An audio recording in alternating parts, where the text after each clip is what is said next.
Bonjour à tous, on l'appelait tout simplement la cathédrale industrielle, celle qui devait remplacer dans le cœur des gens la cathédrale religieuse. C'était soi-disant la fierté d'Amiens, le projet 4.0, et à l'arrivée un véritable naufrage. À Amiens, 600 millions d'euros ont été détournés.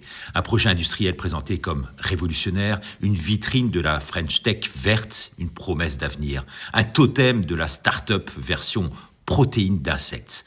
Elle a été inaugurée le 6 mai 2021 par les ministres Julien Denormandie et Cédric O sous l'œil complice des caméras de TF1 et de France 3 et avec bien sûr la bénédiction du franc-maçon Xavier Bertrand, président de région. Cette usine, Insect, devait incarner l'industrie 4.0 à la française. 3 ans et demi plus tard, fermeture. On parlait alors de transition écologique, on parlait de souveraineté, on parlait de futur et une avalanche d'argent public englouti, tout simplement détourné, dégueulasse. Le projet a bénéficié de financements pharaoniques, 148 millions d'euros d'aide publique, 80 millions via BPI France, 20 millions de l'Union européenne, et puis des dispositifs liés à France Relance, des soutiens de 5 organismes, tenez-vous bien, publics et parapublics. Au total, plus de 600 millions d'euros levés au fil des tours de table, mêlant argent public et fonds privés internationaux.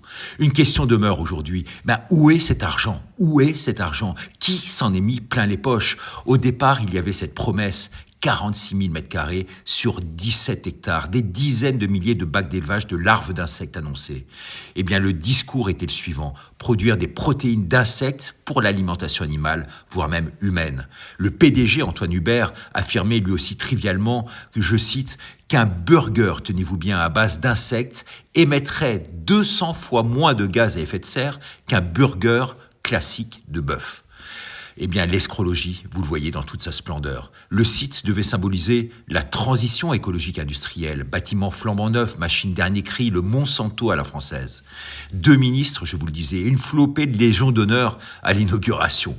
Puis, une fois les caméras reparties sur Paris, l'argent levé, dans la foulée immédiate, restructuration, licenciement, dette abyssale, alors qu'ils avaient à peine levé tout cet argent. Près de 600 millions d'euros. Et pour cause, l'argent a été siphonné immédiatement. Pour échapper au contrôle fiscal, le siège social est passé à l'étranger, dans des paradis fiscaux. Des montants astronomiques apparaissent dans les comptes que nous nous sommes procurés.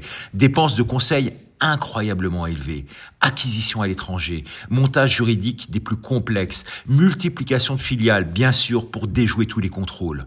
En 2022, des millions d'euros auraient été versés à des cabinets de conseil d'avocats, de com, de recherche et développement. 1000 au total, tenez-vous bien, 1000 au total. 175 000 à l'un, copain. 327 000 à l'autre, copain. 434 000 au troisième, copain. Des gens que l'on n'a bien sûr jamais vus au sein même de l'entreprise.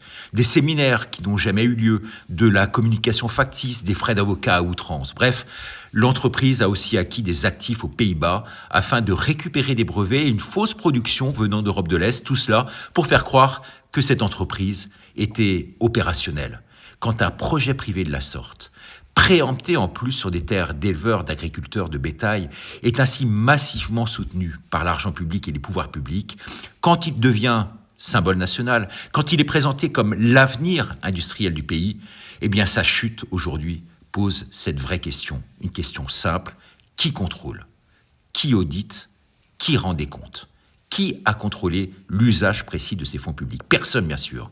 La Cour des comptes en France, elle est contrôlée par les amis du pouvoir. Et surtout, qui a pris l'argent ?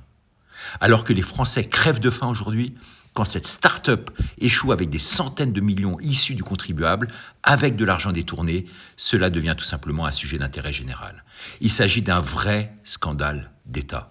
Merci à Adrien pour sa contribution pour cette minute. Merci surtout à vous de partager un max pour que tout cela se sache. Merci et à demain. Au revoir.